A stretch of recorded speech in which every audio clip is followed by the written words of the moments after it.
Welcome to Andy's Audio Crap, where we talk about audio goodness in all of its glory. Today we have a Pioneer.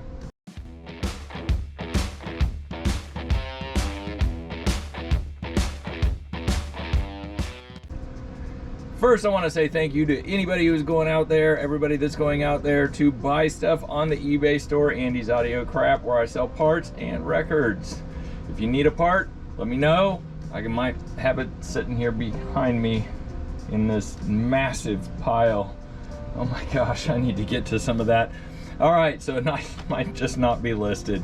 All right, anyway, so today we have this Pioneer SX-525. These are fairly common. They came in two different colors, silver and champagne. This is a champagne, and I absolutely love the look of the champagne. It is almost like a gold brass, maybe copper, I don't know.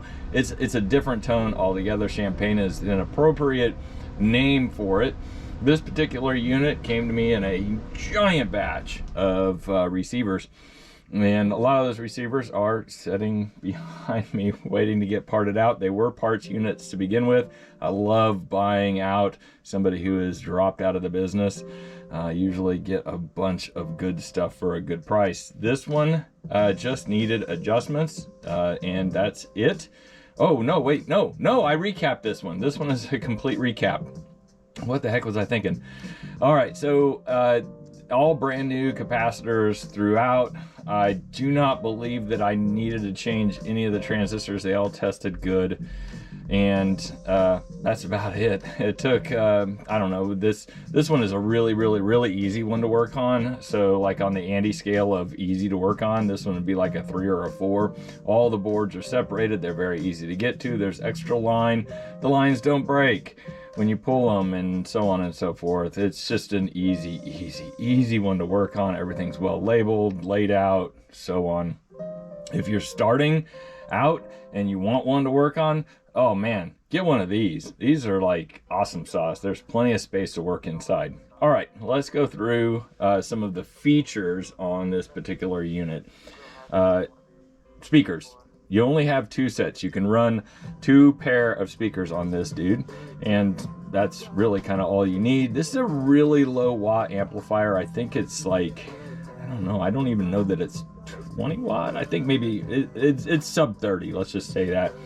But despite being sub 30, it's not a wimp. It does pass a lot of current to the speakers, and that's really what you're worried about, in my opinion, is how much current's getting there. And so you have the speaker. It's kind of weird because to get to speaker off, okay, so the power is over here. So you have your power, and then it immediately defaults to A. Okay, so it's just power switch to A. So you have your A set of speakers, and then you have speaker off. And then you have B, and then you have A plus B. I honestly, myself, prefer that it be power, speaker off, and then if they're going to use this switch. I like a power switch separate altogether. Anyways, there is no separate left-right bass treble on this one. Just did a Sansui, where that is a feature that is super handy if you have a space that has some sound dynamics to it. Where you have to like increase the treble on one side because maybe you have some treatment on that side of the room that's absorbing some of that sound. I love that. My spaces are all weird, so I don't have like a house with square rooms. Anyways, so you have your treble and your bass. You do not have a defeat on these, so it's just they're on. Balance, this is what balance does. It's, you know, there's not a pop in the center though, so there's not a settle, a spot to hold it. Anyways, that's just something I like. Volume on this one is, I think, linear. Let's test it. Hold your ears. Today's gonna be a good day. Wake up. Today's gonna be a good day. Wake up. Today's gonna be a... Okay, so you hear how it just like gradually increases the sound.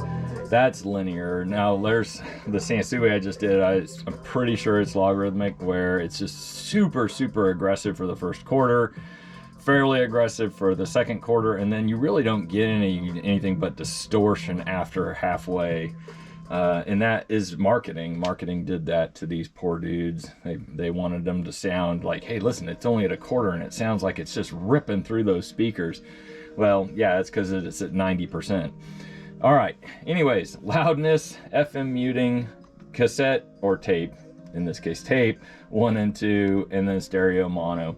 It does have the dial on all the time, and this one has LEDs in it now. So this dial sets on all the time. On the Sansui I was just talking about, when you switched it to FM is when that came on. This one, the way that you know FM is on is you will see that signal piece come on over there on the left hand side. Dial moves nice and smooth, it's nice and weighted, it feels good in your hands. And then it has aux, phono, the mic input is here, and then you have your FM auto, FM mono, and your AM. All right, let's turn it around, take a look at the back.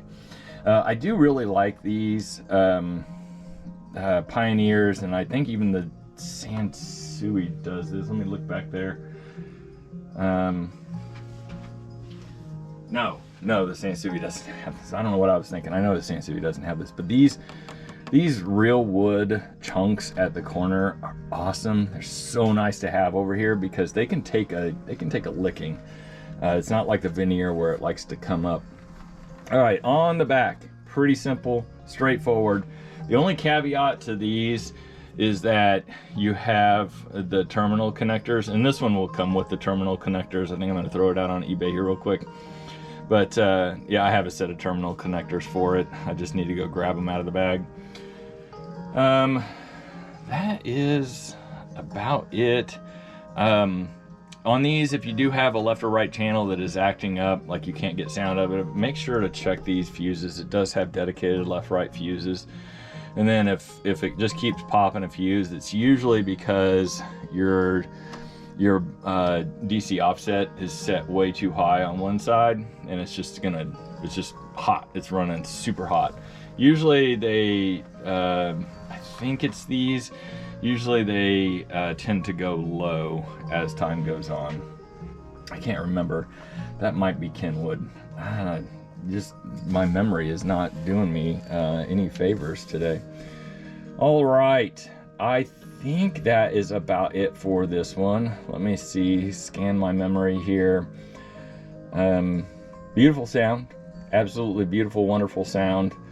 The definitely classic Pioneer, early 70s Pioneer sound.